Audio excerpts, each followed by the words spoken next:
Sure. Here's a script for a short horror story with a bit of mystery and suspense. Title: The Whispering Shadows. Scene 1. The Arrival. Int. Living room, night. The room is dimly lit, the only light coming from a flickering fireplace. Amy, mid-20s, disheveled and exhausted, enters the room carrying a suitcase. Her eyes dart around the unfamiliar space.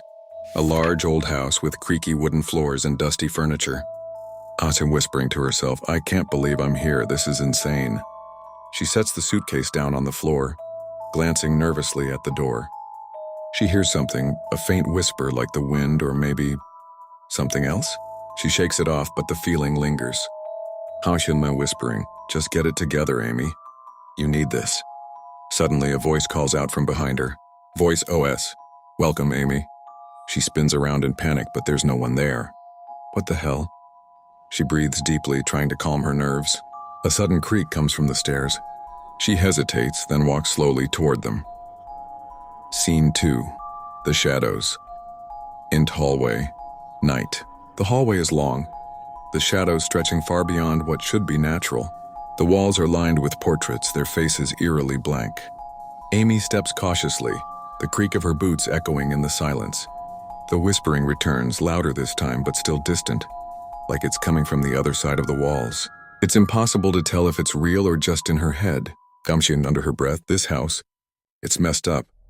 She turns a corner and sees a shadow moving at the end of the hall, but when she blinks, it's gone. Amai shouting, "Hello?" No answer. The house seems to hold its breath. Scene 3. The basement torrent. Basement night. Amy stands at the top of the stairs leading down to the basement. The door is slightly ajar. The air smells musty, stale. There's an undeniable pull, like something is calling her. She gulps, her breath shallow, and slowly opens the door. Meister whispering, "I don't want to go down there." Her footsteps are slow, deliberate. But as soon as she steps onto the first stair, the door slams shut behind her with a deafening bang. She jumps, heart racing. Amber yelling, "What the hell, who's there?" She turns and looks into the pitch-black darkness below. The whispering returns, this time clearer. It's not just one voice, but many. Whispering voices, VO. "Join us, Amy, join us." The temperature drops, her breath now visible in the cold. She can feel eyes on her, and every instinct tells her to run. But there's something pulling her forward. Scene 4, the revelation. In basement, night. Amy reaches the bottom of the stairs. The air feels thicker now, heavy with something unseen. The room is filled with old furniture covered in white sheets, but something is off. A mirror hangs crooked on the wall. In it, Amy's reflection isn't right. It's distorted, twisted, and grinning back at her. She stumbles back, her heart pounding. Amy is terrified. What the hell? Suddenly, the reflection starts moving on its own, mimicking her every movement but with a sinister slowness.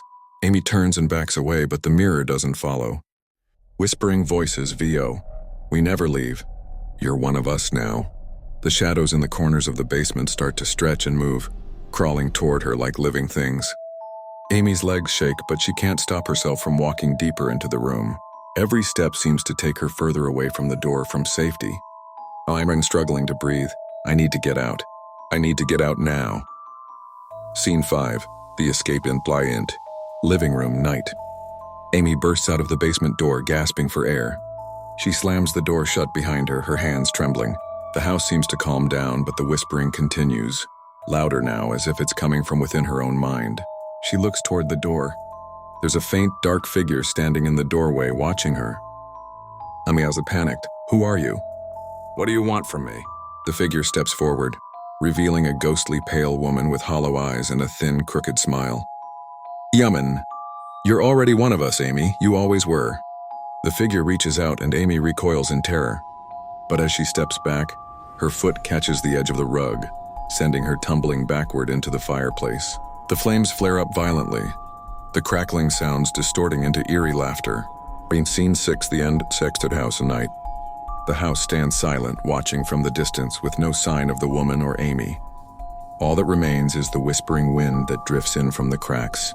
But the shadow of a figure moves past the window once more, staring out into the darkness. Watson, would you like to expand this story, add more characters, or take it in a different direction?